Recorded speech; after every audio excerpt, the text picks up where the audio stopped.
Hello, hello. It's Krista with Krista J. Ridley Health and Wellness, your holistic health and wellness coach, fitness coach, and life and well-being coach. I'm so excited you're here. Today I want to talk about something really important and something that most people face at some point in time on their wellness journey. And that's a plateau or a little blip in your motivation for continuing your wellness journey. Now, all of us face this. I face it. Some days I don't want to eat my healthy meal. Some days I don't want to go to the gym and do my workout. But I do anyway, or sometimes I don't.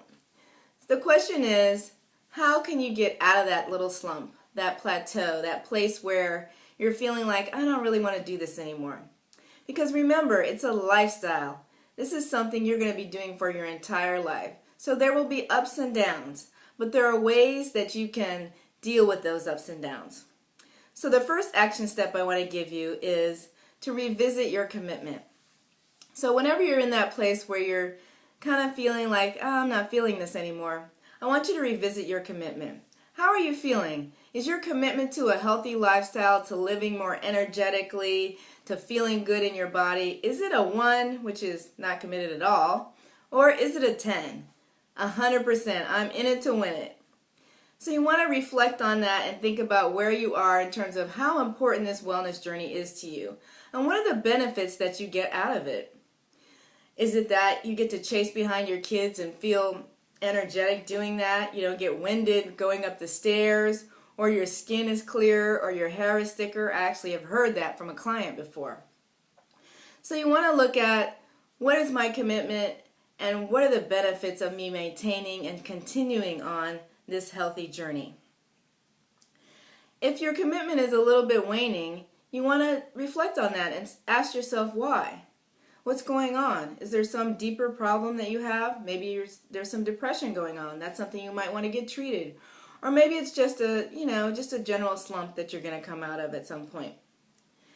The one thing you want to do at that point is just to recommit. Recommit to that vision of what you want your life to be like, how you want to feel, how you want to look.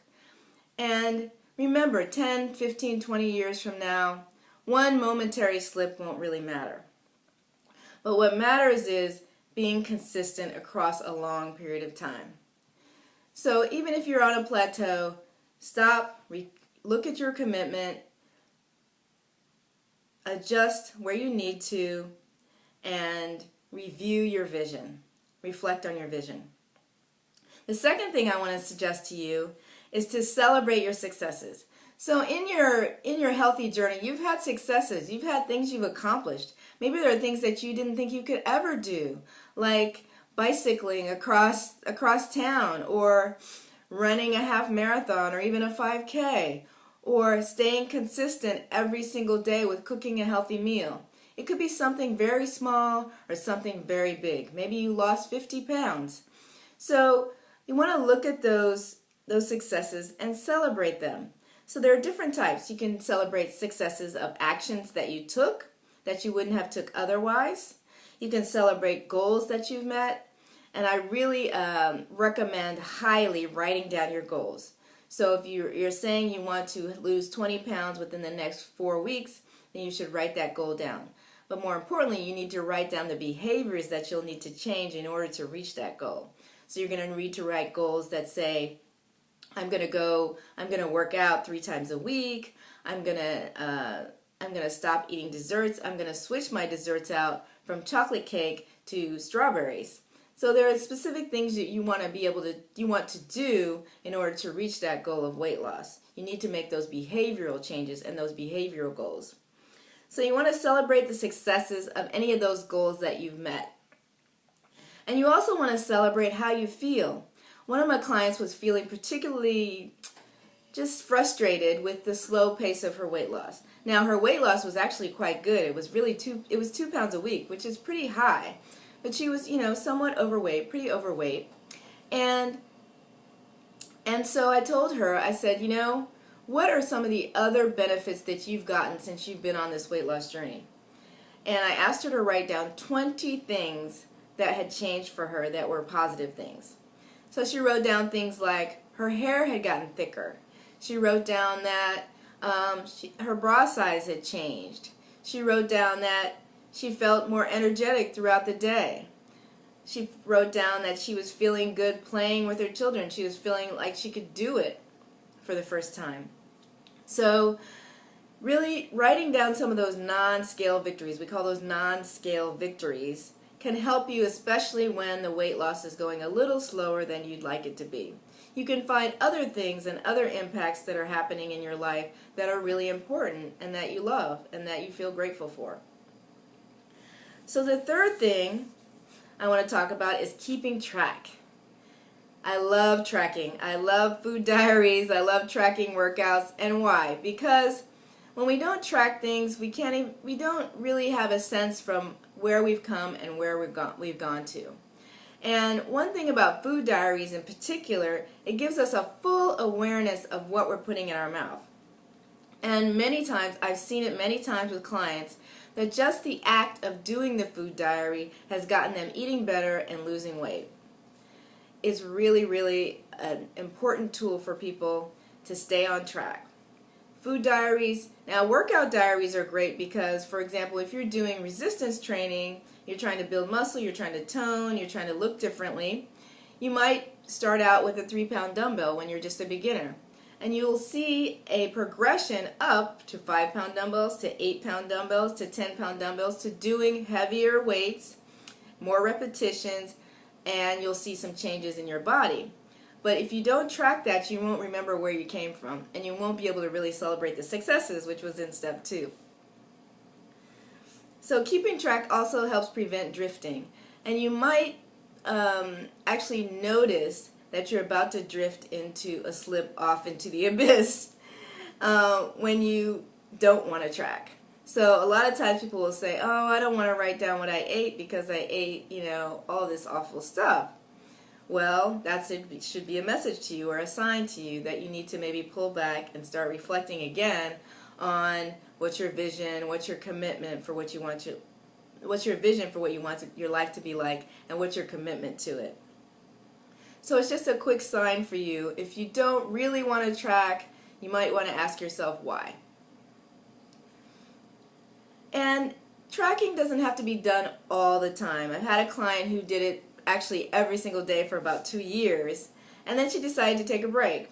And she only started doing it again when she started seeing a little bit of weight gain, and she was thinking maybe I'm slipping off of my habits, so I need to pull back. And doing the food diary really helped her get back on track. So you can do it intermittently. You might want to do it a few days a week, every week, just to keep yourself on point. Whatever way really works for you is the best. So the fourth action step I have for you is treat slips like a temporary blip, not the end of your journey. And this is a really important tip because throughout our healthy lifestyle journey and our journey to weight loss, there are going to be slips. There are going to be slips off. You're going to go on a vacation weekend and you may just decide, you know what, I'm not going to worry about what I eat. I'm not going to worry about working out. I'm just going to have fun. And then on Monday when you come back from the trip, you realize, oh my goodness, I gained about 2 pounds. So a lot of times that could spiral somebody down into a feeling of frustration, a feeling like, oh, it's not worth it anymore, oh, I'll just quit. We don't want that to happen. So you really want to remember that a slip is a normal part of lifestyle change. You're going to easily want to slip back into old habits. It's just natural. It's like falling down when you ski. It's very natural for that to happen when you're a beginner. So it's to be expected and it's inevitable. What's important and what's key is how you react to a slip. How you react to it. In the same way that if you're skiing, when the ski instructors are teaching beginners, they tell them, expect to fall down. You're going to fall down. But they also tell them, this is how you can get back up. And so what you want to remember is that it's expected and inevitable, but how you react, how you get back up is the key. And how you get back up is by not dwelling on that moment. It's a moment in time, it is over with, and we're moving on to the next thing. Keep it moving. So what you want to do is say, okay, this happened, it's done with, I'm back to my healthy habits.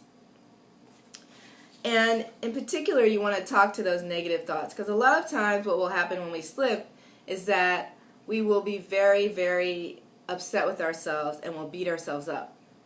So what you want to do is think positively. Remember what I told you about writing a list of all the great things that have happened to you since you've been on the health and wellness journey. You can actually go back to that list and think, wow, look at all the things I've done. So this is a little isolated event within a broader scheme of your life where you've done so many things, you've accomplished so many things. So talk back to those negative thoughts. Analyze what happened and learn your triggers. Learn what triggers you to slip. So the next time something like that happens, you can catch yourself. Regain control immediately, so don't let one meal end up being 2 meals, end up being 3 meals, end up being a week, end up being 2 weeks. That's how people end up gaining back all the weight they lost. And there's so many cases of people who've lost even 100 pounds and gained it all back, plus more. So you want to regain that control immediately. The day isn't shot. It's one moment in time if you eat an unhealthy meal. And then finally, talk to a friend. Get some support. Get somebody to talk to, who you can vent if you had a bad day and that's what's triggering you to want to overeat. Talk to somebody. Tell them what's going on. Tell them how you're feeling about slipping. When you get that out of your heart, you're going to feel better. So there you have it. 4 key action steps. They're going to help you when you hit a plateau, when you're feeling a little bit like, this health and wellness journey is tough. These are 4 ways that can help you to get back on track, to stay motivated, and keep the momentum up. Revisit your commitment and the vision that you have for your life. Celebrate your successes. Keep track of what you do. And keep your slips as temporary blips. Have a great day.